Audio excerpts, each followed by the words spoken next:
How to delete search history on Snapchat. Hey everyone, welcome back to the channel. In today's video, I'll show you how to delete your search history on Snapchat. So now without further ado, let's get started. So first thing first, open the Snapchat app on your phone and make sure that you're logged into your account. And now here, once you're inside the app, simply tap on the profile icon shown in the top left corner of the screen. And once you tap on it, you'll be prompted to the profile section. And now here, once you are in your profile section, simply tap on the gear icon shown in the top right corner of the screen. And once you tap on it, you'll be prompted to the settings section.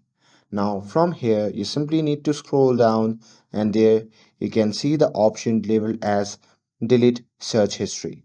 So simply tap on it, and once you tap on it a confirmation message will pop up. From there simply tap on delete, and that's it. That's how you can delete search history on Snapchat. With this, if you found this video helpful, then don't forget to like, share and subscribe to get updated for more videos. Thanks for watching, and I'll see you in the next video.